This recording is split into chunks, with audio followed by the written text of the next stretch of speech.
इश्क बड़ा रे सबन में आंखों इश्क समान, एक तेरे इश्क बिना उड़ गई सब जहां। प्राणेश्वर अक्षरातीत ने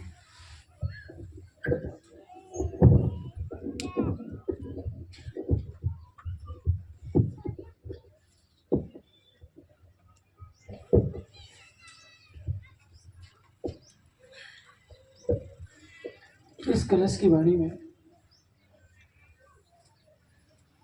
ये दर्शाया है विरह किसको कहते हैं, विरह की पहचान क्या है, प्रेम क्या है। अक्षरातीत से प्रेम, संसार में प्रेम नहीं होता। अंग्रेजी में एक लव शब्द आ रहा है, लोग कहते थे कि मुझे कुत्ते से लव हो गया है, प्रेम हो गया है।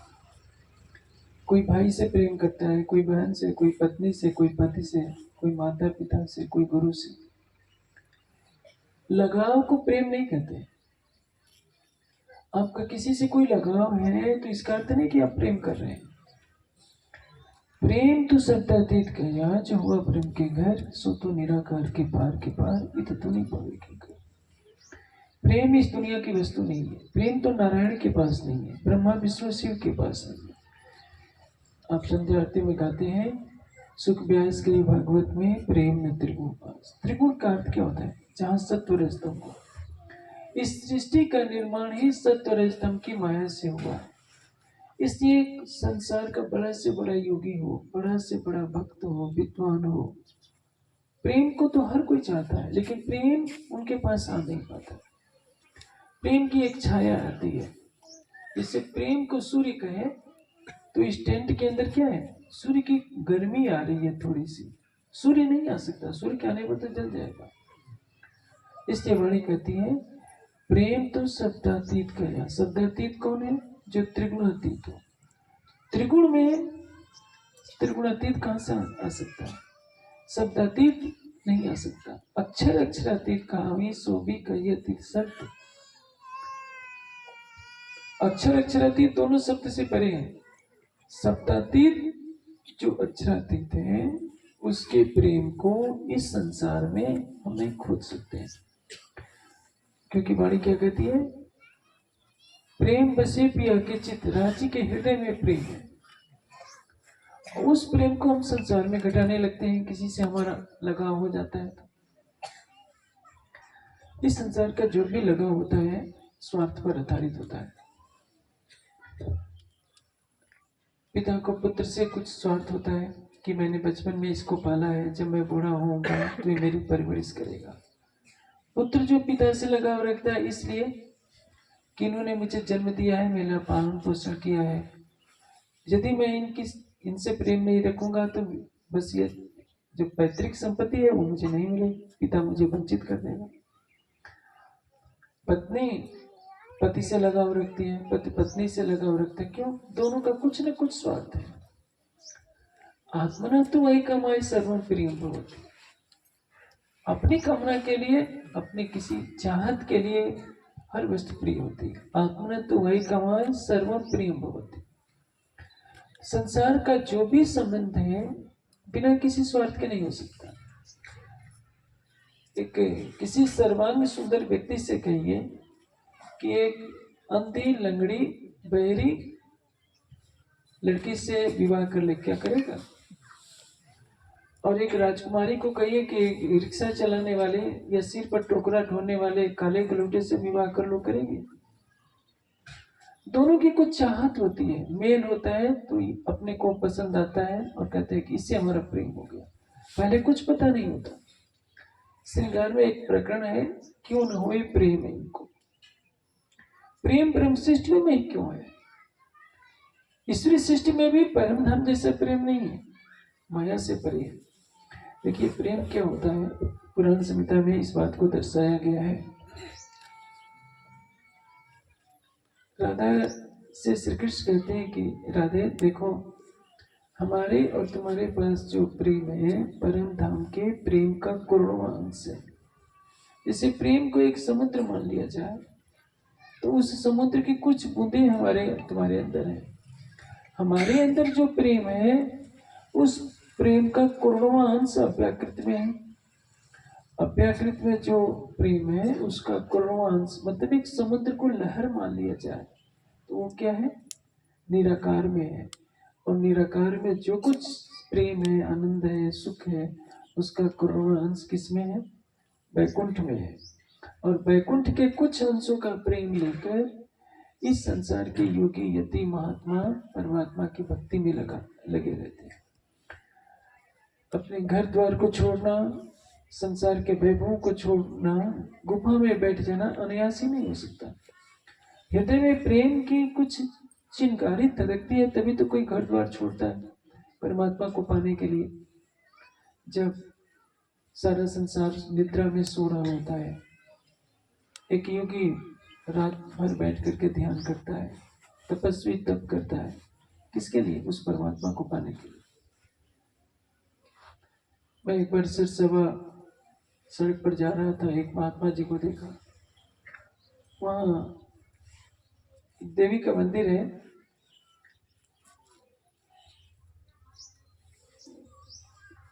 बेहट जिला में, बेहट में शाकुंभरी देवी का कई कोस पड़ेगा, किलोमीटर कम से कम, मैं सोचता हूँ 30-40 किलोमीटर से कम नहीं पड़ेगा।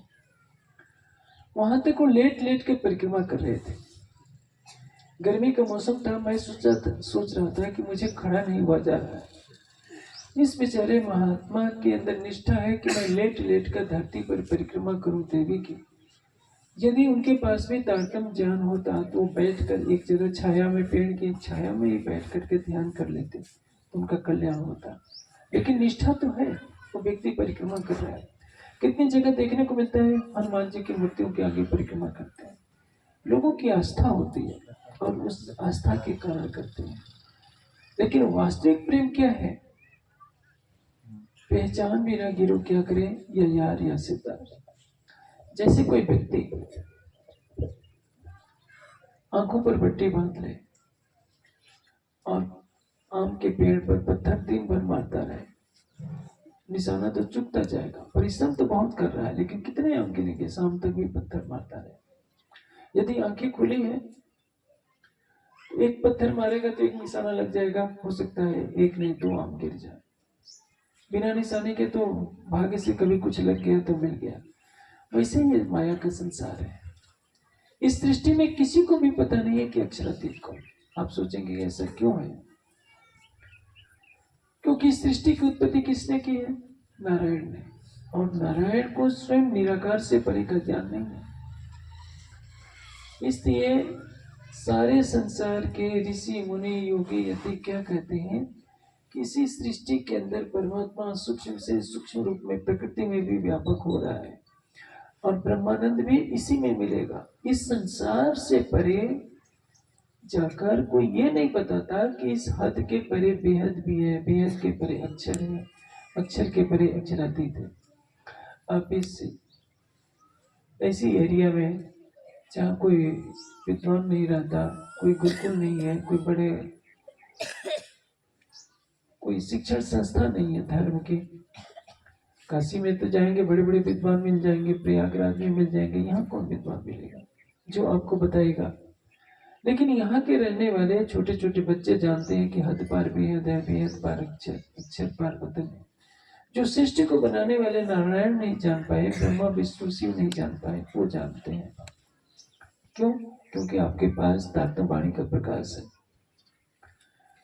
इस तारतम्य वाणी ने संसार को बताया परमात्मा कौन है, परमात्मा कहाँ है, परमात्मा कैसा है, उस परमात्मा को पाने का मार्ग क्या है। मैं संन्यास जीवन में था, एक बार चित्तौड़ चला गया था। चित्तौड़ में एक महात्मा रहते थे, उनको पंजाबी भगवान कहा जाता था। वैसे तो मैं कई दिन का भूखा था, तो जो भी आए पूछे कि आप किससे मिलना चाहते, पंजाबी भगवान से। मैंने कहा क्या? वो महात्मा पंजाबी थे, इसलिए उनको भगवान कहा जाता था। कोई नाम लेकर नहीं बोल सकता था, सभी पंजाबी भगवान कह रहे थे। मैं गया, उनसे मिला, उन्होंने कहा कि मैं आपके रहने की व्यवस्था कर दूंगा, आप यहाँ ध्यान कीजिए। मेरी उम्र उसमें 18-19 की रही होगी, लेकिन एक सेवक था, बहुत उग्र था। तो उसका व्यवहार ऐसा था कि मैं 15 मिनट के बाद वहां से चल दिया, क्योंकि वो नहीं चाहता था कि मैं रहूं। मैंने उनके पास देखा था, वो केवल हनुमान जी का चित्र अपने पास रखे थे। कोई भेंट लाता था, हनुमान जी के चित्र के सामने रख देते थे और प्रसाद के रूप में दे देते थे।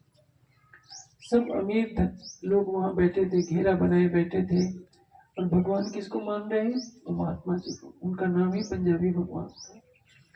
और जिनको भगवान कहा जा रहा है उनको भगवान की भी परिभाषा नहीं मालूम थी। हाँ, उनका व्यवहार अच्छा था, उन्होंने मुझे बहुत आदर से व्यवहार किया, वो समझ गए। लेकिन उन्होंने घर द्वार छोड़ा होगा और काफी व्यवहार से संस्कारित दिख रहे थे, बोलचाल में बहुत विनम्रता थी। लेकिन मैं सोच रहा था कि यहाँ पर तो इनकी पूजा हो रही है, इनके पास बहुत पैसा है, सारी सुविधाएं हैं, लेकिन बेचारे ये तो कुछ भी नहीं जानते। उस समय में मेरे पास स्वयं तारतम नहीं था, लेकिन मेरा वेद का स्वाध्याय था, तो मुझे तो हंसी भी आती थी कि ये केवल हनुमान जी के चित्र को ही सब कुछ माने बैठे हैं। आपको इस ग्रामीण क्षेत्र में भी आज से जब 30 वर्ष पहले आता था तो यहाँ धूल भरी भरी सड़कें रहती थी, आजकल की तरह पेड़ पौधे नहीं थे। और उस समय इतनी गर्मी पड़ती थी कि टेंट के नीचे रहना, 10 बजे के बाद 11 बजे के बाद टेंट में बैठना बहुत कठिन हो जाता है। आपको पानी की टीका मिल गई है, ज्ञानपीठ से प्रकाशित अन्य ग्रंथ भी मिल गए हैं, तो आपके लिए राज्य की बातें बहुत हल्की लगती है। लेकिन पूरे भारतवर्ष में घूमिए, चारों धामों में जाइए, हरिद्वार जाइए, आप गंगोत्री जाइए। गंगोत्री मैंने जाकर देखा है, वहां अक्षरातीत शब्द बताने वाला कोई नहीं होगा। अक्षरातीत कौन है, कहाँ है, कैसा है, इसके बारे में आपको कोई नहीं बता पाएगा। जानते हैं वहाँ जाड़े में टेम्परेचर कितना होता है? -25। जून के महीने में भी आपको तो मोटी मोटी रजाइयाँ जून के महीने में ओढ़नी पड़ेंगी। मैं जून के महीने में गया था तो भी कब कभी छूट रही थी। जून के महीने में भी आगे जाएंगे, गंगोत्री से आगे तो बर्फ पड़नी शुरू हो सकती है, दिन दोपहर भी बर्फ गिरने शुरू हो सकती है। और वहाँ कई महात्मा रहते हैं, हो सकता है कोई महात्मा अक्षर शब्द सुना हो, क्योंकि ग्रंथों में लिखा है अक्षर ब्रह्म के बारे में कुछ जानता हो। लेकिन अक्षरातीत की पहचान बड़े से बड़े विद्वान को नहीं है, जो यहाँ से 12 साल के बच्चे को है। ये तारतम्यवाणी की महिमा है कि आपको माया के सागर से निकाला है राज्य ने, अपने चरणों में लिया है, लेकिन माया के सुख हमको मोह में डाले रहते। इससे वाणी कहती है, दुखते विरह उपजे, विरहे प्रेम, इश्क प्रेम जब आया तब नेचे मिले। दुख से विरह होता है। विरह का अर्थ क्या होता है? वह अवस्था जिसमें रहा न जाए, किसी के बिना रहा न जाए, और उसी विरह को इस संसार में प्रेम करते हैं। मेरा भाई ने एक बहुत ऊंची बात कही है, जो मैं जानती प्रीत किए दुख होई, नगर ढिढोरा पीटती प्रेम प्रीत न करियो को। मीरा भाई की पीड़ा क्या है? मीरा भाई, मेरे दो गिरधर गोपाल दूसरों न कोई, जाके सिर पर मोर मुकुट मेरुपति सोई। सबके सामने भरी सभा में नृत्य कर रही है। मीरा को कोई लोक लाज नहीं दिख रहा है कि कौन क्या कहेगा क्या कहेगा। वो कृष्ण के प्रेम में दीवानी है, उनको संसार दिख ही नहीं रहा है। एक कृष्ण के सिवा मीरा के मन में कुछ है नहीं। मीरा के आंसुओं को देखकर आप भी क्या सोचेंगे कि क्या पागलपन है, क्यों अपना समय बर्बाद कर रही है। यह संसार चतुर सुजान है। जब कोई व्यक्ति अध्यात्म की तरफ चलता है तो संसार उसकी हंसी उड़ाने लगता है। जब श्री कृष्ण जी भी मथुरा पहुंचते हैं तो उनके मित्र उद्धव जी देखते हैं कि श्री कृष्ण जब से मथुरा से आए हैं उदास रहते हैं, खुलकर हंस नहीं पाते। एक दिन उद्धव ने पूछ लिया कि कृष्ण आप हमेशा उदास क्यों बैठे रहते हैं? श्री कृष्ण जी कहते हैं कि उद्धव, वही ब्रज विसरत ना, मैं ब्रज को भुला नहीं पा रहा हूँ। प्रातःकाल नंद यशोदा माता मुझे कलेवा देती थी, गोपियों का प्रेम नहीं भुला पा रहा हूँ, ग्वाल बाल को नहीं भुला पा रहा हूँ। उद्धव जी बहुत बड़े ज्ञानी थे, उनको अपने ज्ञान का अहंकार था। वो श्रीकृष्ण को कहते हैं कि ये तो मोह ममता है, आपको इसके पीछे नहीं पड़ना चाहिए। श्रीकृष्ण जी समझ गए कि इन्हें अपने ज्ञान का अहंकार हो गया है। उद्धव से कहते हैं कि उद्धव, गोपियां मेरी याद में बहुत दुखी रहती हैं, अच्छा होगा कि आप जाकर उनको कुछ योग की बातें बताइए, समझाइए कि मेरी चिंता वो न करे, मेरी याद में न डूबे रहे। संसार में कोई बिगला होता है जो किसी को शुद्ध हृदय से चाहता हो। शुद्ध हृदय से चाहने का तात्पर्य क्या है? जिसमें कुछ चाहत न हो। आप राज्य की वाणी पढ़ते हैं, पारायण पढ़ते हैं, सेवा पूजा करते हैं, लेकिन फिर आप मांग भी तो कर बैठते हैं कि राज्य लॉटरी निकल जाए, मैं करोड़पति बन जाऊं, मेरा ये हो जाए, मेरा ये हो जाए। तो प्रेम कहाँ गया? प्रेम इसको नहीं करते। आपकी जो सेवा पूजा है, पाठ है, मेहर सागर का पाठ कर रहे हैं, कहीं ना कहीं स्वार्थ की वसीभूत कर रहे हैं कि हमारी माया का काम हो जाए। आप राज्य से राज्य को क्यों नहीं मांगते? राज्य से केवल राज्य को कौन मांगेगा? जो उनको चाहेगा। आप राज्य को चाह नहीं रहे, राज्य से वस्तुओं की कामना कर रहे। जैसे एक दृष्टांत से समझिए हमारा प्रेम कैसा है। एक राजा था, उसके राज्य में एक बहुत अच्छी नर्तकी आई थी। उस नर्तकी ने एक दिन बहुत अच्छा नृत्य किया। राजा के मन में आ गया कि नर्तकी बहुत देखने में भी अच्छी है, बहुत अच्छा नृत्य करती है, आज इसने मुझे खुश कर दिया, मैं चाहता हूं कि इसको पटरानी बना लूं। राजा ने कहा कि तुम्हें आज जो मांगना हो मुझसे मांग लो। राजा सोचता है कि ये कहेगा कि आप मेरे से विवाह कर लीजिए, मुझे अपनी रानी बना लीजिए। नर्तकी बोलती है कि महाराज, यदि आप प्रसन्न हैं तो आपके कारागार में 6 वर्षों से मेरा प्रेमी बंद है, उसको छोड़ दीजिए। राजा सोचता है कि मैं तो सोच रहा था कि ये मुझे चाहती है, ये मुझे नहीं चाहती है, ये जिससे प्रेम करती है उसको चाहती है। उसी तरह से सुंदर साथ का असली प्रेम किससे है? जिस परिवार में रहता है। मैं और मेरे से, मैं हूं और मेरा, ये परिवार है, कुटुंब है, संगी संबंधी है। मेरी मेरी करे तो दुनी जाते, बोझ ब्रह्मांड सिर लेवे, पांव पलक का नहीं भरोसा, तो भी सिर सज्जन को न देवे। मैं ही तो संसार है, मैं और मेरा, मैं हूं और मेरा है। इसको मिटाए बिना परम धाम का दर्शन नहीं हो सकता। मैं और मेरे को कौन मिटाएगा? जिसको प्रीतम से प्रेम होगा। जहां मैं और मेरा होगा वहां तुम और तेरा नहीं हो सकता। कहलाने के लिए तो दास भक्ति इस संसार की है, लेकिन दास बना तब जानिए जब हाड़ रहे ना मांस। सेवा कौन कर सकता है? जिसका अहंग समाप्त हो गया, जो अपने धन का अहंग भुला चुका हो, पद का अहंग भुला चुका हो, प्रतिष्ठा का अहंग भुला चुका हो, वही तो अपने अस्तित्व को मिटाएगा। किसी के चरणों पर सिर कौन रखेगा? देखिए, इस संसार में सबके अंदर एक ही चेतना है। गुरु के अंदर भी वही आत्मा है, शिष्य के अंदर भी वही आत्मा है।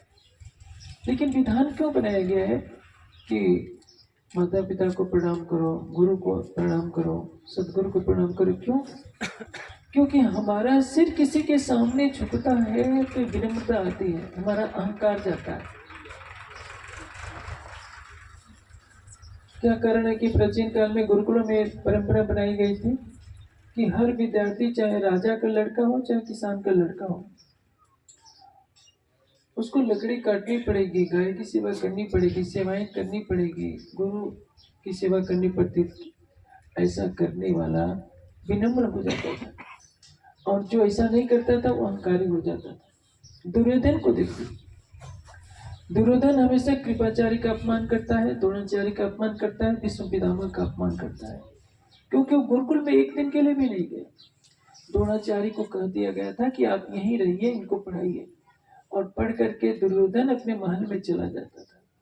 यदि दुर्योधन और पांडव भी द्रोणाचार्य के ही साथ गुरुकुल में रहते, भोजन वही करते, भिक्षा मांगते, लकड़ी लाते, तो युधिष्ठिर को भी जुआ खेलने की आदत नहीं पड़ती, और दुर्योधन भी सबका अपमान नहीं करता, महाभारत का युद्ध नहीं होता, ये अंतर होता है। इसलिए जिसने किसी महान विभूति के सामने अपने को नतमस्तक किया होता है, आध्यात्मिक क्षेत्र में वही आगे बढ़ता है। कोई दिन रात आंख मुदे भी रहे, लेकिन अहम नहीं गया तो समाधि तक नहीं पहुंचेगा। समाधि सिद्धि ईश्वर प्रणिधाना। समाधि की प्राप्ति कब होती है? परमात्मा पर सर्वस्व समर्पण, जिसमें मैं और मेरे का बंधन समाप्त हो जाए, आप शरीर से परे हो जाए, संसार से परे हो जाए। आपने जो कुछ उपलब्धियां की हैं, आप बहुत बड़े महात्मा हैं, बहुत बड़े विद्वान हैं, बहुत अधिक धनवान हैं, बहुत अधिक सुंदर हैं, इन सारी बातों को भूल जाए, तब आप समाधि के योग्य हैं। और ये समर्पण भावना कब होती है? जब पहचान होती है। पहचान कब होती है? जब ज्ञान का प्रकाश होता है। इससे क्या हो सकता है? हर व्यक्ति के लिए आवश्यक है कि वो पहले ज्ञान ग्रहण करे। ज्ञान से जाने कि हमें भक्ति किसकी करनी है। एक परमात्मा का बोध नहीं है तो सारी भक्ति बेकार है। जैसे बड़े बड़े मंडलेश्वर हैं समाज में, कोई 1000 शालिग्राम रखता है, कोई 1000 शिवलिंग रखता है। उनसे पूछा जाए आप क्या कर रहे हैं, तो कहते हैं कि हम शालिग्राम भगवान की पूजा कर रहे हैं, उस पर तुलसी पत्र चढ़ाते हैं, भोग वगैरह जो भी चढ़ाते हैं। पूछिए कहाँ लिखा है? गीता के किसी श्लोक में लिखा है? वेदांत के किसी सूत्र में लिखा है? वेद के किसी मंत्र में लिखा है कि शालिग्राम की पूजा करो या शिवलिंग की पूजा करो? वेद में तो नहीं है, हाँ पुराणों में है। जब परमात्मा ही पत्थर बन जाएगा, चाहे शालिग्राम के रूप में, चाहे शिवलिंग के रूप में, परमात्मा एक तो नहीं, एक ही तो है, दो तो नहीं है। कोई कह रहा है कि शंकर जी है, कोई कह रहा है कि विष्णु भगवान है, एक कह रहा है कि नहीं हमारे शालिग्राम श्रेष्ठ है, एक कह रहा है कि नहीं शिवलिंग श्रेष्ठ है, सभी लड़ रहे हैं। तो तीसरा कहता है कि नहीं हमारी तो आदि शक्ति जो माता है वो श्रेष्ठ है। सभी आपस में लड़ रहे हैं। बोध नहीं है कि इस अनंत सृष्टि को बनाने वाला जो अक्षर है उससे भी परे अक्षरातीत है, और अक्षर का मन इस मोह सागर में नारायण के रूप में प्रकट होता है, और उसी नारायण के संकल्प बहुत श्याम प्रजायति से सृष्टि बनी है। नारायण के अंश से विष्णु भगवान होते हैं, विष्णु के 24 अवतार होते हैं। दुनिया तो अवतारों में भटक रही है। वाणी क्या कहती है? पेड़ काले किन देखी नहीं, सब रहे छाया में उलझाए, गम छाया की भी न पड़ी तो पेड़ पारी क्यों न खाए। गम छाया की न पड़ी। ये सारी दुनिया किस में चल रही है? छाया में। इस सृष्टि का जो कारण है वो है प्रकृति। प्रकृति से परे, माया से परे जो परमात्मा है उसकी खबर किसी को नहीं है। ये जो पेड़ काले जो माया रूप है, उसी की छाया अष्टावरण है, 14 लोक है। 14 लोक में हिंदू मरता है तो कहाँ जाना चाहता है? स्वर्ग में या वैकुंठ में? स्वर्ग वैकुंठ तो निराकार की एक लहर मात्र है, निराकार अनंत है, निराकार एक मोह सागर है, और उसके परे चतुष्पाद विभूति है, उसके परे अक्षर है, अक्षर के परे अक्षरातीत है। जब तक एक परमात्मा का बोध नहीं होगा तब तक परम तत्व की प्राप्ति कैसे हो सकती है? देखिए सीता का एक ही कथन है। रावण की तरह भी धमकाता है कि सीता मुझे पति रूप में स्वीकार कर लो। सीता कहती है कि नहीं, राम के अलावा मेरा कोई प्रियतम नहीं हो सकता। भाई हो सकता है, पुत्र हो सकता है, पिता हो सकता है, पति नहीं हो सकता। वाणी ने क्या कहा? पतिव्रता पड़े सेविये। पतिव्रता भाव से, पतिव्रता भाव का तात्पर्य क्या है? जैसे पतिव्रता का एक ही पति है, सीता के एक ही पति है राम, राधा के एक ही प्रीतम है कृष्ण, पार्वती के एक ही प्रीतम है शिव, लौकिक पति। लेकिन सीता भी परमात्मा का ध्यान करती है, राम का ध्यान नहीं करती। पति देवता है, परमात्मा नहीं। पार्वती भी परमात्मा का ही ध्यान करती है। इस संसार में जो भी महापुरुष हुए हैं या देवी उनकी अर्धांगिनी हुई है, पति पत्नी के रूप में एक दूसरे का सम्मान करते हैं, लेकिन आत्मा का पति सबका कौन है? एक परमात्मा। उसके अतिरिक्त कोई दूसरा प्रीतम नहीं हो सकता। इसलिए हिंदू समाज की सबसे बड़ी जो कमी है, एक परमात्मा पर आस्था न होना, और उसका कारण ज्ञान न होना। वेद वेदांत का तो ज्ञान नहीं, गीता का भी ज्ञान नहीं है, पुराणों के आधार पर अनेकों इष्ट बन गए और हिंदू समाज आपस में लड़ता है कि हमारे इष्ट बड़े, तुम्हारे इष्ट छोटे, हमारे गुरुदेव बड़े, हमारा संप्रदाय बड़ा। प्रेम नहीं हो सकता। आज हिंदू समाज सबको खुश करना चाहता है क्योंकि एक परमात्मा का बोध नहीं है। उपनिषदों में क्या कहा गया? एको देवा सर्वभूतेषु गूढ़ा। एक ही परमात्मा सभी प्राणियों के अंदर अंतर्यामी रूप से, सर्वव्यापी सर्वभूत अंतरात्मा, अपनी सत्ता से सर्वत्र व्यापक है और सभी प्राणियों की क्या है? अंतरात्मा है। कर्माध्यक्षा सर्वभूत अधिवासा, सबके कार्यों को देख रहा है कि कौन क्या कर रहा है। सर्वभूत अधिवासा, सारे प्राणी उसी में वास करते हैं। यदि एक उपनिषद का श्लोक भी हिंदू समाज पढ़ लेता कि जो एक अद्वितीय परमात्मा है वो सबका क्या है? सबकी अंतरात्मा है। स्त्री हो, पुरुष हो, बच्चे हो, सबकी चेतना का पति कौन है? एक परमात्मा। हिंदू समाज में लड़ाइयां नहीं होती। कोई शालिग्राम के लिए लड़ रहा है, कोई कहता है कि नहीं मैं शिवलिंग का प्रसाद नहीं लूंगा, कोई कुछ कहता है, कोई कुछ कहता है। ब्रह्मा जी भी तो ध्यान करते हैं, विष्णु भगवान भी ध्यान करते हैं, महेश्वर तंत्र में लिखा है और पुराण संहिता में भी ये वर्णन है। शंकर जी भी ध्यान करते हैं। दुनिया जिनकी पूजा करती है वे स्वयं उस अनादि परमात्मा का ध्यान करते हैं। इसलिए जब सावित्री को वर चुनने का समय आया, उनके पिता ने कहा कि सावित्री तुम स्वतंत्र हो, जिसको तुम्हें इच्छा हो चुन लो, वर्ण कर लो, मैं उसके साथ तुम्हारा विवाह कर दूंगा। सावित्री वर्ण करती है सत्यवान का और अपने उनकी आयु थोड़ी थी फिर भी अपने सत्यत्व के बल से बचा लेती है। मैं ये दृष्टांत क्यों दे रहा हूं कि प्रेम में सच्चाई होती है और सच्चा प्रेम किससे होता है? केवल एक से होता है। सीता कई पति नहीं बना सकती, सीता को मरना स्वीकार है, यशोधरा को मरना स्वीकार है, लेकिन सिद्धार्थ के बन जाने पर किसी और को स्वीकार नहीं करती। उर्मिला का मैंने कई बार दृष्टांत दिया होगा। मेरे कहने का ऐसे क्या है, जब तक हमें ज्ञान का प्रकाश नहीं होगा हमारे अंदर, हिंदू धर्म ग्रंथों में क्या क्या लिखा है, वेद उपनिषद दर्शन क्या कहते हैं, हमारी वाणी क्या कहती है। वाणी का एक ही सिद्धांत है, एक मेली ने अनेक कीजे तेरी खाए थाड़ी बटके। एक प्रीतम को छोड़कर कई को प्रीतम बना लेंगे तो अक्षरातीत का प्रेम आपको कैसे मिल पाएगा? यदि आपको अक्षरातीत की पहचान हो जाती है तो आप क्या करेंगे? आप अपने संकट दूर करने के लिए क्या शनि की पूजा करेंगे? क्या भैरव की पूजा करेंगे? क्या हनुमान जी की पूजा करेंगे? किसी की नहीं करेंगे, क्योंकि आपको मालूम है कि ये संसार के देवी देवता है, महापुरुष हैं। हमारी आत्मा का प्रीतम तो अनंत ब्रह्मांडों का अपने सत अंग से एक पल में लय करता है और बना देता है। इसलिए इस चौपाई का पहला चरण यह है, इश्क बड़ा रे सबन में। प्रेम किससे होता है? एक से होता है और वो केवल है एक सच्चिदानंद परमात्मा, एकम एवं अद्वितीयम। वह एक है, उसके समान कोई भी दूसरा नहीं है। वेद ने कह दिया न त्वामान्यो, तुम्हारे समान कोई दूसरा न है, न था, न कभी होने वाला है। और यही निष्ठा हमारे अंदर बन जाए तो यही हमारी सबसे बड़ी शक्ति है। पतिव्रता की शक्ति क्या है? ये माताओं को समझना चाहिए। एक अनसुईया है, उनके पास त्रिदेवा जाते हैं और कहते हैं कि हमारे सामने नग्न होकर आओ तो हम तुम्हारी भिक्षा ग्रहण करेंगे। अनसुईया कहती है कौन सी बड़ी बात है? संकल्प करती है कि यदि मेरा अपने पति के प्रति सच्चा प्रेम हो, परमात्मा के प्रति सच्ची आस्था है, तो तीनों देवता 6 माह के बालक बन जाए।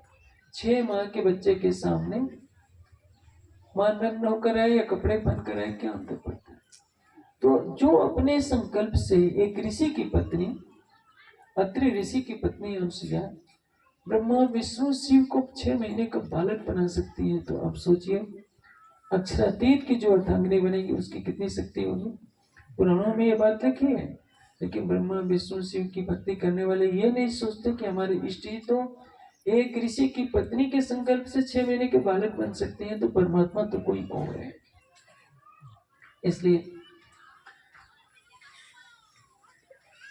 पहली आवश्यकता है ज्ञान की, जो लक्ष्य को दर्शाए कि हमारी आत्मा का प्रीतम एक पूर्ण ब्रह्म सच्चिदानंद अक्षरातीत होना चाहिए।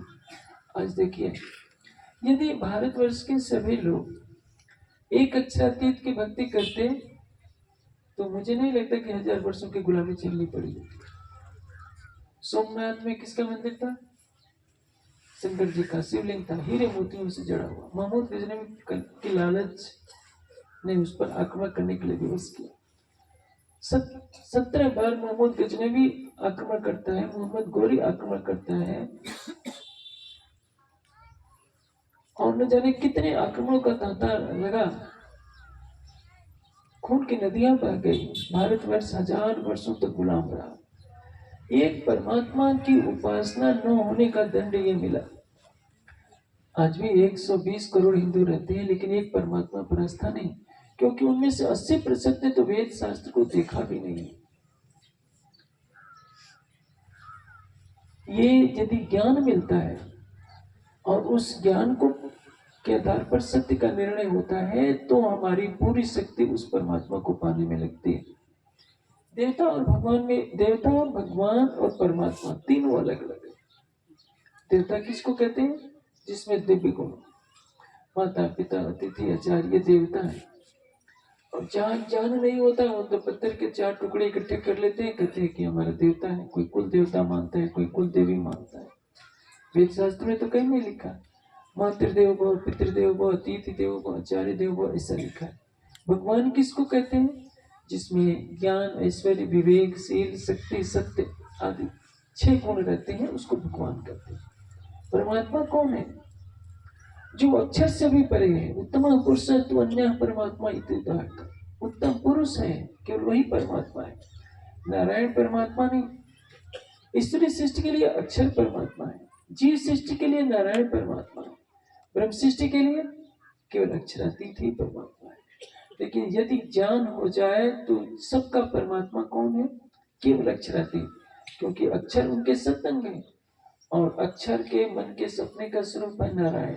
नारायण की सृष्टि में जो महापुरुष हो जाए उनको देवता मानकर उनके गुणों का सम्मान करना चाहिए, लेकिन भक्ति नहीं। भक्ति किसकी? उत्तम पुरुष अक्षरातीत के अतिरिक्त अन्य किसी की भक्ति नहीं करनी चाहिए। इसलिए वितक में लिखा है, उत्तम पुरुष बिन और को देवी देव न ध्याय। जो परम धाम की परमात्मा होगी, एक अक्षरातीत के अतिरिक्त अन्य किसी की भक्ति नहीं कर पाएगी। गोपियां एकमात्र श्री कृष्ण को चाहती है। श्री कृष्ण से कोई स्वार्थ नहीं है, इसलिए तो प्रेम है। प्रेम कहाँ होता है? जहां विशुद्ध हृदय का समर्पण हो। मंदिरों में देखिए कितने नारियल चढ़ जाते हैं। आज हिंदू समाज अपना सारा पैसा मंदिरों में चढ़ावे में खर्च कर देता है। बड़े बड़े मंदिरों में 2-2 करोड़ का एक दिन चढ़ावा चलता है। यदि ये हिंदू समाज का पैसा शिक्षा में जाता तो शायद धर्मांतरण नहीं होता। आज आवश्यकता है सबके हृदय में तारतम वाणी के ज्ञान का प्रकाश करने की। ये तारतम वाणी जो सभी धर्म ग्रंथों के सार तत्व को दर्शाकर एक उत्तम पुरुष अक्षरातीत की पहचान कराती है और बताती है कि जीवन का चरम लक्ष्य क्या है। महामती जी की आत्मा उसी बात को कह रही है, इश्क बड़ा रे सबन में ना को इश्क समान, एक तेरे इश्क बिना उड़ गए सब जहां। उड़ गए सब जहां का अर्थ क्या होता है? संसार का कोई महत्व ही नहीं रहता। इस संसार में किसी ने राज्य पा लिया, कोई मान लीजिए कि प्राइम मिनिस्टर बन गया, कोई राष्ट्रपति बन गया, कोई सारी दुनिया का धन अपने घर इकट्ठा कर लिया, फिर भी क्या मिला? एक दिन तो छोड़ना पड़ेगा। ये जो शरीर है एक दिन शरीर भी नष्ट होगा।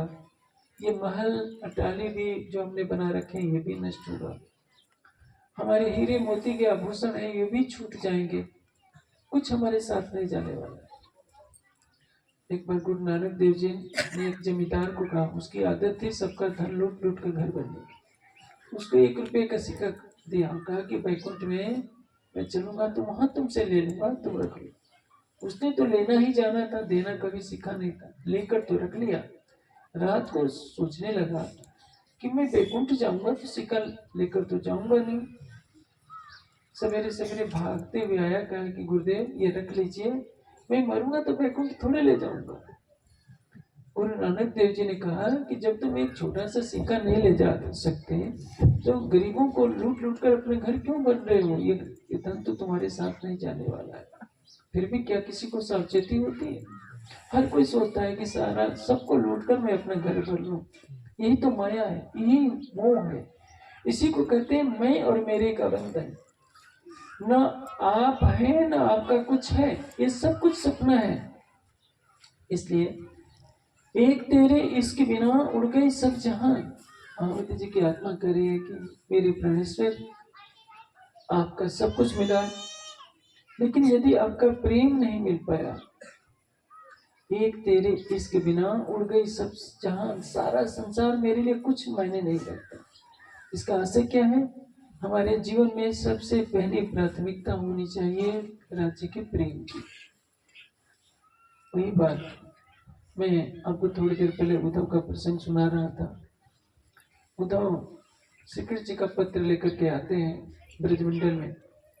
गोपियां देखती हैं, उनको पता चल जाता है कि कृष्ण ने हमारे लिए पत्र भेजा है, तो उनके हाथ से जबरन छीन लेती हैं पत्र और टुकड़े टुकड़े करके बांट लेती हैं। उद्धव सोचते हैं कि मैं तो किसी लगता है किसी पागल खाने में आ गया हूँ।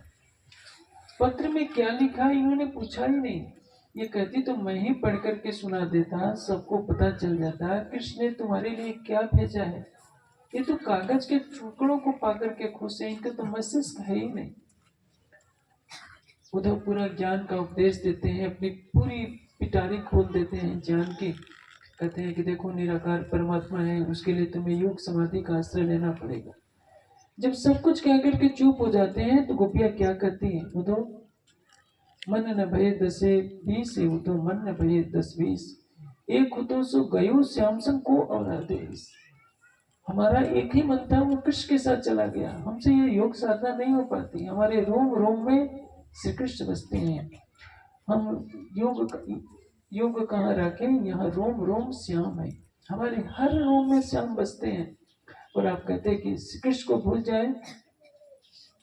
जब उधर जाने लगते हैं तो देखते हैं कि हर गोपी के साथ कृष्ण खड़े हैं। उद्धव की आंखों से आंसू बहने लगते हैं, वहां की धूल को अपने माथे पर लगाते हैं। किस लिए? कि मैं शुष्क ज्ञान का बोझ ढो रहा था, मेरे हृदय में प्रेम नहीं था। इन गोपियों ने प्रेम को पहचाना है, सर्वस्व समर्पण। श्री कृष्ण जिस मार्ग से गए थे, सवेरे उठ करके उसी मार्ग पर बैठ जाती हैं और शाम होने तक नंद जसोदा ग्वाल बाल गोपियां सभी प्रतीक्षा करती हैं। इसको कहते हैं प्रेम, कोई चाहत नहीं। आप कहते हैं कि मैं राज्य से बहुत प्रेम करता हूँ, बहुत प्रेम करती हूँ, मैं सेवा पूजा करता हूँ, पाठ करता हूँ, ये करता हूँ, लेकिन फिर आप अपनी जो प्रार्थना की लिस्ट भी तो पकड़ा देते हैं कि राज्य मेरा इतना काम हो जाना चाहिए। ये प्रेम कहाँ गया? आपने तो सौदेबाजी कर ली। गोपियों ने श्री कृष्ण से कभी कुछ नहीं मांगा, राधा ने श्री कृष्ण से कुछ नहीं मांगा। आप क्यों मांगते हैं माया की वस्तु? जो जानो त्यों रखो धनी तुम्हारी मैं, इतना विश्वास कीजिए कि राज्य जो करेंगे ठीक करेंगे।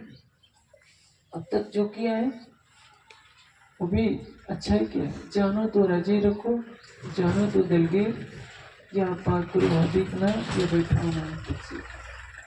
दुख मिले सुख मिले, गुनहगारों की पंक्ति में खड़ा कर दे या सबके पूज्य बना दे, हाथी बना दे, कोई गिला शिकवा नहीं।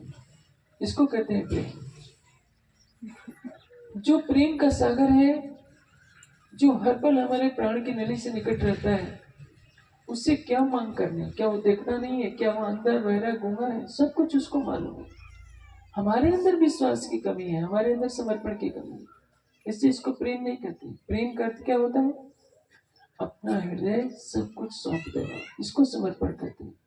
जैसे हथेली पर आंवला रखकर किसी को दे दिया जाता है, उसी तरह से अपना हृदय राज्य को सौंप देना, ताकि उसमें कोई भी हमारी चाहत न रह जाए, केवल उन्हीं की चाहना करना। आप वाणी पढ़िए राज्य को जानने के लिए, राज्य की पहचान करने के लिए। चितवनी कीजिए राज्य के दीदार के लिए कीजिए, कि मेरे धाम हृदय में आकर के बैठ जाइए। राज्य से मत कहिए कि मुझे प्राइम मिनिस्टर बना दीजिए, मुझे मुख्यमंत्री बना दीजिए, मुझे करोड़ों की दौलत दे दीजिए। भूखा रखे या नंगा रखे, आपको महल में रखे या झोपड़ी में रखे, हर स्थिति में एक समान रखिए। क्या कहा है वाणी में? आनंदे रोता रमिए जेने ते कहिए रक्षा प्रेम।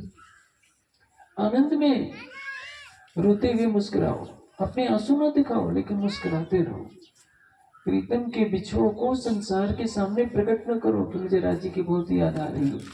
ऐसा करके आप अपने प्रेम की बिक्री कर रहे हैं। यदि किसी को पता चलेगा कि आप राज्य से बहुत प्रेम करते हैं, तो उसके मन में आपके लिए सम्मान पैदा होगा।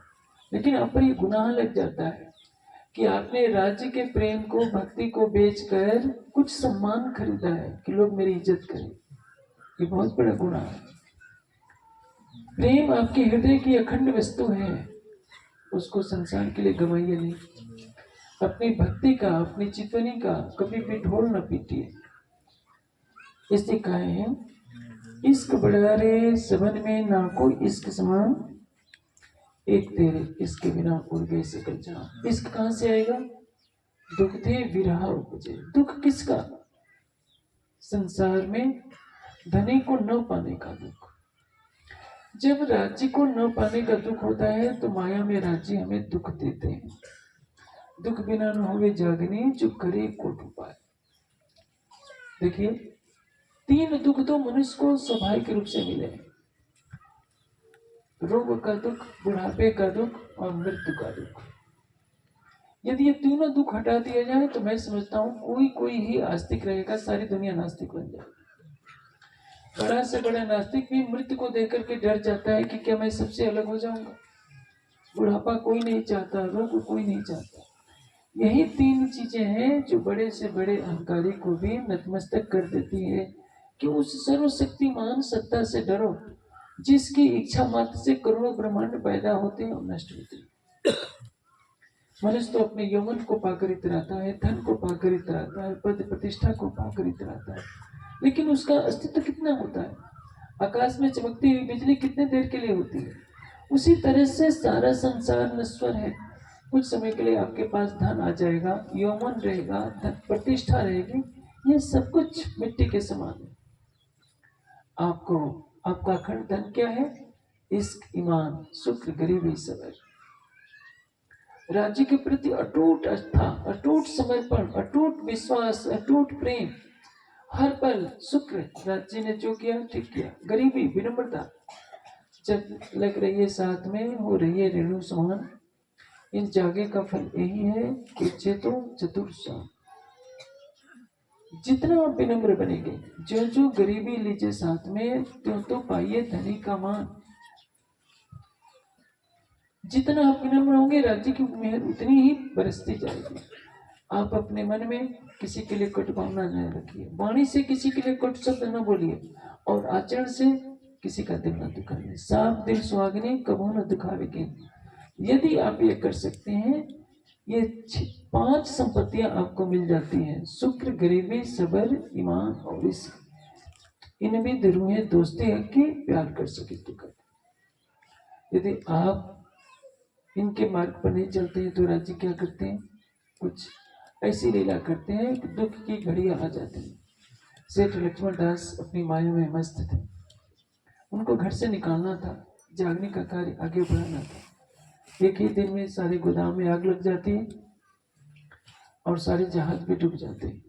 जो कल तक करोड़पति थे, अब कंगाल हो जाते हैं। लेने वाले आ जाते हैं, जिस धन को देना था वो धन तो नष्ट हो गया। अब उनसे पल्ला छुड़ाने के लिए छिप करके उनको निकलना पड़ता है कि घर में कुछ बचा ही नहीं। राज्य ऐसा करते हैं। इसलिए जिसको पहचान हो गई है कि अक्षरातीत कौन है, उसे चाहिए कि प्रतिदिन कुछ समय निकाले चितवनी के लिए, समझे कि हमने दुनिया में जो कुछ भी पाया है एक दिन सब नष्ट हो जाएगा। हमारी संगी संबंधी भी एक एक करके बिछुड़ते जाएंगे, हमारी धन संपदा भी यही रहेगी, उस पर कोई ना कोई तो अधिकार कर लेगा। आपने 100 करोड़ कमाया भी है तो किस लेकर तो जाएंगे नहीं, किसको देंगे? बेटे बेटियों को देंगे, पोते पोतियों को देंगे। आपके साथ तो एक दिन का भी नहीं जाने वाला है। आपके साथ क्या जाएगा? वाणी का ज्ञान जाएगा। आपने अक्षरातीत को कितना पहचाना है, राज्य से कितना प्रेम किया है, राज्य पर कितना आप समर्पित हुए हैं, यही जाएगा। इसलिए संसार की नश्वरता का आभास कराने के लिए राज्य जब माया में हमें दुख देते हैं तो हम मेहर सागर का गोटा लेकर बैठ जाते हैं कि राज्य माया हमसे मत छुड़ाइए और माया दे दीजिए। और राज्य हंसते हैं कि मैं तो इसको छुड़ाकर अपने प्रेम में तुम्हें डुबोना चाहता हूँ, तुम इसी के लिए रो रहे हो, मेरे लिए कोई नहीं रो रहा है। हमारा सच्चा प्रेम कब होगा? जब हर स्थिति में हम खुश रहें, राज्य को हर पल धन्यवाद दें, सुख हो दुख हो, लाभ हो हानि हो, जय हो पराजय हो, मान हो अपमान हो, सभी स्थितियों में सम रहिए। समत्वम योग उच्चते। योगी कौन है? जो मान और अपमान में समान रहता है, सुख और दुख में समान रहता है, हानि और लाभ में समान रहता है। इसलिए परम धाम के ब्रह्मशिष्टियों के लिए पहली आवश्यकता है कि वाणी का चिंतन करें जिससे राज्य की पहचान हो जाए। पहचान करने के बाद अटूट समर्पण, अटूट विश्वास, और उसके पश्चात विरह के मार्ग पर कदम डालें। विरह क्या है? विरह सागर होय रया, बीच मीन बिरहनी नार। विरह एक समुद्र है और हमारी आत्मा क्या है? अथाह विरह के सागर में एक मछली की बात है। दौलत हूँ निस्वाल, सर कहूँ भेंट न पाऊंगा। विरह का ऐसा अनंत सागर है जिसका किनारा नहीं है। जान भी एक सागर है, विरह भी एक सागर है, प्रेम भी एक सागर है। ज्ञान की कोई सीमा नहीं है, विरह के कोई माप नहीं है। पतंगा यदि कहता है दीपक से कि मैंने विरह को देखा है, मैं तुम्हें बताता हूँ, तो महामती जी कहते हैं कि या तो वो दीपक नहीं है। पतंगा कहता है कि मैंने दीपक को देखा है,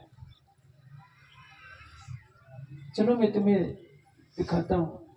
तो या तो उसने दीपक को देखा नहीं है या वो विरह या पतंगा ही नहीं है। क्योंकि दीपक का पतंगे का स्वभाव क्या है? अंधेरा। जब दीपक जलता है तो पतंगा उस पर झांप खाकर या तो उसको बुझा देता है या स्वयं अपने जीवन का दीप बुझा लेता है, या तो मर जाता है या दीपक को बुझाएगा। क्यों? पतंगा अपने सुहाग के बिना रह नहीं पाता। तो एक पतंगा दूसरे पतंगे को बता ही नहीं सकता कि मैंने दीपक को देखा। पतंग कहे पतंग को, एक पतंगा दूसरे पतंगे से दीपक की व्याख्या नहीं कर सकता। उसी तरह से जिसने विरह में डुबकी लगाया है वह सुंदर साथ दूसरे सुंदर साथ को विरह की व्याख्या नहीं कर सकता। क्योंकि विरह नहीं ब्रह्मांड में बिना सुहागी नार। ब्रह्मश्रेष्ठी ही विरह के मार्ग पर चल सकती है। अक्षरातीत की पहचान कौन करेगी? केवल ब्रह्मश्रेष्ठी। अक्षरातीत के प्रेम में समर्पित कौन होगी? केवल ब्रह्मश्रेष्ठी। हाँ, आवाहन सबके लिए है। ईश्वरी सृष्टि ज्ञान को ग्रहण करके संतुष्ट हो जाती है, जीव सृष्टि शरीयत का मार्ग अपना लेती है। दावा वो भी करेगी कि मैं भी राज्य से प्रेम करती हूँ, राज्य के विरह में रहती हूँ, अपनी बखान करेगी, लेकिन शरीयत उसे छूट नहीं सकती। परम धाम के ब्रह्मश्रेष्ठियों को अनिवार्य रूप से विरह प्रेम को आत्मसात करना पड़ेगा, क्योंकि वही उनका सबसे बड़ा अखंड धन है। राज्य का अटूट ईमान, अटूट प्रेम, समर्पण, सुख गरीबी सबर, यही परमात्माओं की संपदा है। और यदि जीव ने इसे प्राप्त कर लिया तो उससे बड़ा भाग्यशाली इस संसार में कोई नहीं। हीरे मोतियों का धन तो कुछ भी नहीं है। हीरा जानते हैं किससे बनता है? कोयले से बना होता है। मोती भी क्या है? एक व्यक्ति की पथरी हो गई थी और उसमें पथरी ही जम करके हीरा हो, ये मोती बन गई थी। जब ऑपरेशन हुआ तो उस ऑपरेशन में इतने मोती निकल गए कि उस बेचारे की गरीबी दूर हो गई। तो जो आप खाते हैं वही चमकने लगता है, तो वो मोती बन जाता है। समुद्र में जो सीप होते हैं उनके अंदर से मोती निकला करते हैं। ऐसा नहीं कि आकाश से उड़ करके कुछ कोई चीज गिरती है मोती। हीरे मोती देखने में चमकने वाले पत्थर से अलावा कुछ नहीं है, लेकिन इसको सबसे बड़ी संपदा नहीं समझनी चाहिए। सबसे बड़ी आत्मा की संपदा होती है, जिसमें अटूट विश्वास, अटूट समर्पण, अटूट प्रेम, अटूट विराग। प्रीतम को पाने के लिए यही चीज चाहिए, और राज्य इसी से रिश्ते हैं। राज्य सोने की ईंटों के बनाए हुए मंदिर से खुश नहीं होते। आपके हृदय में यदि प्रेम नहीं है तो सोने की ईंटों से कोई मंदिर बना दीजिए, हीरे मोतियों से सजा दीजिए, तो भी निकट ना आवे ना दीजिए, आपका प्राणात आपके सामने नहीं आएगा। वो तो कहते हैं, मैं लिखा है तुमको एक बार करो मैं साथ, 10 बार जी जी करूं कर कर तुमको याद। 10 एक बार पुकारो तो मैं 10 बार तुम्हारे आगे जी जी करूंगा, लेकिन अपना हृदय देकर पुकारो, केवल मुझे चाहो। और सब सुंदर साथ के लिए कीर्तन वाणी हमारे जीवन का एक आधार है, ऐसा समझना चाहिए। राज जी यही बता रहे हैं कि जिसने कीर्तन वाणी से मेरे स्वरूप की पहचान की है, उसका जीवन धन धन है। आज आवश्यकता है कि इस गुण नक्षत्र में, इस पूरे मध्य प्रदेश में, पूरे देश में, विदेश में हम वाणी को जन जन तक पहुंचाएं। वाणी का प्रचार ही हमारे जीवन का लक्ष्य होना चाहिए। सबको परम धाम के ध्यान में डुबोएं। गुना क्षेत्र के कई बच्चे ज्ञानपीठ में अध्ययन कर रहे हैं और काफी होनहार हैं, आगे बढ़ रहे हैं। मैं सारे देश से आह्वान करता हूँ कि ज्ञान के प्रचार में तन मन धन से लगे। जिनके पास 2 बच्चे हैं, एक बच्चा ज्ञानपीठ भेजे, बच्ची गुरुकुल भेजे बड़ोदरा। आज वाणी के संवाहक बनेंगे, वाणी की पताका लेकर जाएंगे, संसार में भटकते हुए प्राणियों को परम धाम की राह दिखाएंगे। ये सबसे बड़ा पुण्य का कार्य है। अज्ञानता एक अभिशाप है। गरीबी अभिशाप तो है, किसी के पास कपड़ा ना हो, खाने को भोजन ना हो, रहने के लिए झोपड़ी ना हो, तो जीवन कठिन हो जाता है। लेकिन उसके बिना गुजारा हो सकता है, धन के बिना भी गुजारा हो सकता है। जो 5000 सुंदर साथ चले थे श्री जी के साथ, कोई ये तो नहीं सोचा था कि हम क्या खाएंगे क्या पिएंगे। सबने सोचा कि जो होगा देखा जाएगा। जब अक्षरतीत आए हैं तो हम उनके साथ चलेंगे। मुकुंदास जी का नया नया विवाह हुआ था, उन्होंने अपनी पत्नी को छोड़ दिया कि तुम मेरे साथ नहीं चल रही हो तो रहो तुम घर में, मैं जा रहा हूँ। जीवन में दोबारा कभी मिले भी नहीं। आपको तो मैं ये नहीं कह रहा हूँ कि आप घर द्वार हमेशा के लिए छोड़िए, लेकिन वाणी को फैलाने के लिए त्याग कीजिए। रविवार रविवार को आसपास के क्षेत्र में जाइए, गोष्ठियाँ कीजिए, सबको परम धाम की राह दिखाइए। ये संभव तो नहीं है कि मैं भारत के हर गांव में अकेले ही मैं घूमता फिरूंगा। जितना संभव है मैं कर रहा हूँ। युवा पीढ़ी को विद्वान बनाने की जरूरत है, वाणी का ज्ञान देने की जरूरत है कि वो जगह जगह जाए, अक्षरातीत की महिमा को सब में जाहिर करें, सबके हृदय में युगल स्वरूप की छवि को बसाए। और यही त्याग हमें परम धाम में हमारा सिर ऊंचा किए रहेगा। मैं आशा करता हूँ कि सुंदर साथ मेरे आग्रह को स्वीकार करेगा और जागने की दिशा में अपने कदम तेजी से बढ़ाएगा।